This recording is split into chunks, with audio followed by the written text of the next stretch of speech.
अनुशाल और यादव वीरों में घोर युद्ध।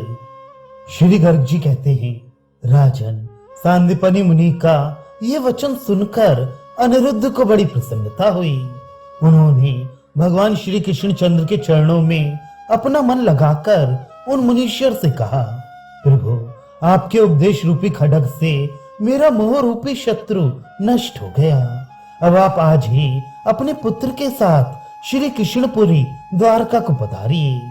उनकी ये बात सुनकर सांदीपनि मुनि प्रसन्नता पूर्वक श्री कृष्ण के दिए हुए पुत्र के साथ रथ पर बैठकर द्वारकापुरी को गए। द्वारकापुरी में बलराम और श्री कृष्ण ने बड़े आदर के साथ उन्हें ठहराया। समस्त यादवों तथा भोजराज उग्रसेन ने विधि पूर्वक उनका पूजन किया। इधर प्रद्युम्न कुमार अनिरुद्ध ने सोने की सांकल में बंधे हुए अत्यंत उज्जवल श्यामकर्ण अश्व को विजय यात्रा के लिए खोल दिया। वह घोड़ा राजाधिराज उग्रसेन देव का वैभव सूचित करता हुआ वेग पूर्वक आगे बढ़ा और उस राजपुर में चला गया जहाँ शाल्व का भाई राजा अनुशाल्व नित्य राज्य करता था। स्वेच्छानुसार वहां पहुंचे हुए उस अश्व को अनुशाल्व ने पकड़ लिया और उसके भाल में बंधे हुए पत्र को वांचकर उसे बड़ा हर्ष हुआ। सारा अभिप्राय समझकर रोष से उसके होंठ फड़कने लगे। वह टेढ़ी आंखों से देखता हुआ अपने सैनिकों से बोला, बड़े सौभाग्य की बात है कि मेरे सारे शत्रु स्वयं यहाँ आ गए। मैं उन सबको मार डालूंगा जिन्होंने मेरे भाई का वध किया है। ऐसा कहकर और यादवों को तिनके के समान मानकर 10 अक्षौणी सेना के साथ वह नगर से बाहर निकला। उसी समय समस्त वृष्णिवंशियों ने देखा कि सामने विशाल सेना आई है और बाण वर्षा कर रही है। तब उन्होंने भी बाण बरसाना आरंभ किया। उस रण क्षेत्र में दोनों सेनाओं के बीच खड्ग, बाण, शक्ति और भिंदी पालों द्वारा घोर युद्ध होने लगा। अनुशाल्व की सेना भाग चली। ये देखकर महाबली अनुशाल्व ने उसे रोका और सिंहनाद करते हुए रथ के द्वारा वे स्वयं युद्ध के मैदान में आया। उसे आया देखकर श्री कृष्ण नंदन दीप्तिमान उसके साथ युद्ध करने के लिए तत्काल सामने जा पहुंचे। दीप्तिमान को युद्ध भूमि में देखकर अनुशाल्व अमर्ष से भर गया और अपने धनुष से चलाए गए 10 बाणों द्वारा उन पर आघात किया, मानो किसी बाघ ने हाथी पर पंजे मार दिए हों। उन बाण समूहों से ताड़ित होने पर दीप्तिमान की भुजा क्षत विक्षत हो खून से लथपथ हो गई। उन्होंने तत्काल धनुष उठाकर रोष पूर्वक 10 बाण हाथ में लिए। उन बाणों को कोदंड पर रखकर दीप्तिमान ने छोड़ा।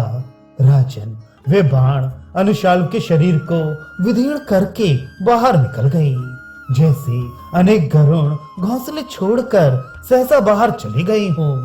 उन बाणों से घायल हुआ अनुशाल्व रणभूमि में मूर्छित हो गया।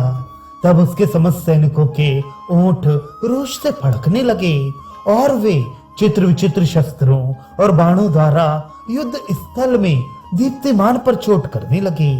उस समय श्री हरि के पुत्र भानु ने आकर जैसे भानु कुहासे के बादलों को नष्ट कर देता है, उसी प्रकार अपने बाणों द्वारा समस्त शत्रुओं को छिन्न भिन्न कर दिया। फिर तो अनुशाल्व के सारे सैनिक भाग चले। नरेश्वर, उसी समय अनुशाल्व के प्रचंड नामक मंत्री ने कुपित होकर सम्रांगण में सत्यभामा कुमार भानु पर शक्ति से प्रहार किया। वह शक्ति भानु की छाती भेद कर धरती में समा गई और वे भी रण क्षेत्र में मूर्छित होकर रथ से नीचे गिर पड़े। ऐसा कौतुक देखकर साम वहां रोष से जल उठे। वे शीघ्र ही हाथ में कोदंड लिए रथ के द्वारा वहां आ पहुंचे। सामने 100 बाण मारकर प्रचंड के ध्वज, सारथी और घोड़ों सहित संपूर्ण रथ को चूर्ण चूर्ण कर डाला। रथ नष्ट हो जाने पर रण दुर्मद प्रचंड गदा लेकर अपने शत्रु सांब को मारने के लिए उसी प्रकार आया जैसे पतंगा अग्नि पर टूट पड़ा हो। उसे आया देख सांब ने चंद्रमा और सूर्य के समान तेजस्वी एक ही बाण से समर भूमि में उसका मस्तक काट डाला। निरपेश्वर, उस समय उसकी सेना में हाहाकार मच गया। तदनंतर अनुशाल्व 2 घड़ी में मूर्छा त्याग कर उठ खड़ा हुआ। उसने देखा मेरा मंत्री सांब के हाथ से युद्ध में मारा गया। ये देख उस राजा ने रथ पर आरूढ़ हो कवच बांधकर धनुष और खड्ग लेकर धावा किया तथा समर में 4 बाणों द्वारा सांब के 4 घोड़ों, 2 बाणों से उसके ध्वज, 3 बाणों से सारथी, 5 बाणों से धनुष तथा 30 बाणों से रथ की धज्जियां उड़ा दी। धनुष कट गया, रथ नष्ट हो गया और घोड़े तथा सारथी मारे गए। तब जाम्बती कुमार सांब दूसरे रथ पर आरूढ़ हो शोभा पाने लगे। तदनंतर उन्होंने कुपित हो धनुष लेकर युद्ध स्थल में 100 बाणों द्वारा अपने शत्रु पर प्रहार किया। मानो गरुड़ ने अपने पंखों के मार से सर्प को चोट पहुंचाई हो। उस प्रहार से अनुशाल्व का भी रथ टूट गया। घोड़े काल के गाल में चले गए, सारथी दिवंगत हो गया और स्वयं अनुशाल्व रणभूमि में मूर्छित हो गया। तब उसके समस्त सैनिक गीत की पांखों से युक्त और विषधर सर्प के समान तीखे चमकीले बाणों द्वारा रोष पूर्वक सांब पर प्रहार करने लगे। युद्ध स्थल में सांब को अकेला देखकर कृष्ण पुत्र मधु रोष से भर गया और वह कबूतर के समान रंग वाले घोड़े पर चढ़कर युद्ध स्थल में आ पहुंचा।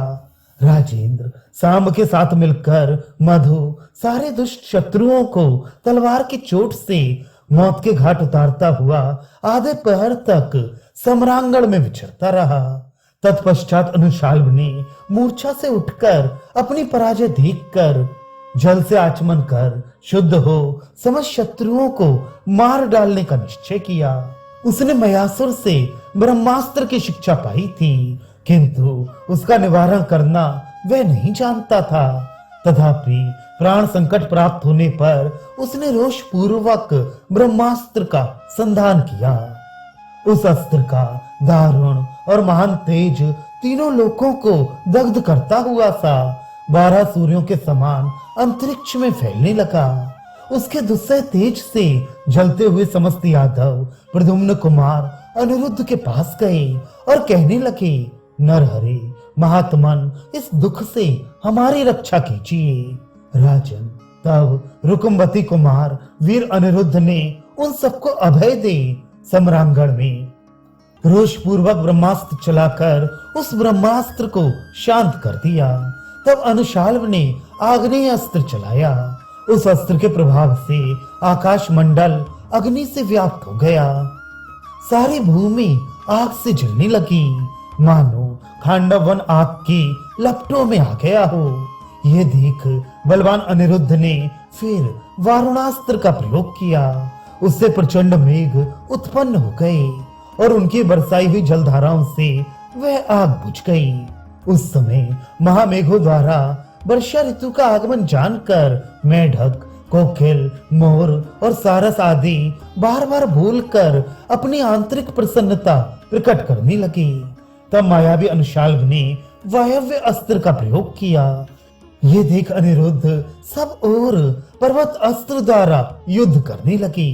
इसके बाद अनुशाल्व ने 1000 भार से युक्त भारी गदा हाथ में लेकर युद्ध स्थल में शूरवीरों के मुकुटमणि अनिरुद्ध से क्रुद्ध होकर कहा, राजेंद्र, तुम्हारी सेना में कोई ऐसा वीर नहीं है जो गदा युद्ध में कुशल हो। यदि कोई है तो उसे शीघ्र मेरे सामने लाओ। उसका ये वचन सुनकर महागदाधारी गद अनिरुद्ध के देखते देखते आगे होकर बोले, दैत्यराज, इस सेना में बहुत से ऐसे वीर हैं जिन्हें संपूर्ण शस्त्रों में निपुणता प्राप्त है। घमंड ना करो, क्योंकि तुम रण क्षेत्र में अकेले हो। असुर, यदि तुम मेरी बात नहीं मानते हो तो पहले मेरे साथ गदा युद्ध कर लो, फिर दूसरों को देखना। नरेश्वर, ऐसा कहकर गद ने 1,00,000 भार की सुदृढ़ गदा हाथ में ले ली और उसके द्वारा अनुशाल्व के मस्तक पर तथा छाती में चोट की। अनुशाल्व ने भी सम्रांगण में गद पर गदा से आघात किया। फिर तो वे दोनों ही क्रोध से मूर्छित हो एक दूसरे पर अपनी अपनी गदा से चोट करने लगे। इतने में ही गध ने अनुशाल को उठा लिया और उसे 100 बार घुमाकर आकाश में फेंक दिया। अनुशाल पृथ्वी पर गिर पड़ा। राजेंद्र तदनंतर उसने भी रोहिणी कुमार गध को पकड़कर धरती पर खूब रगड़ा। ये एक अद्भुत सा दृश्य था। तत्पश्चात गध ने एक हाथी को पकड़कर अनुशाल के ऊपर फेंका। अनुशाल ने अपने ऊपर आते हुए हाथी को हाथ में ले लिया और पुनः उसे गध पर ही दे मारा। वे दोनों परस्पर घुटनों और मुक्कों के घोर प्रहारों द्वारा चोट पहुंचाने लगे। दोनों के द्वारा धरती पर रौंदे गए, फिर दोनों ही गिरकर मूर्छित हो गए।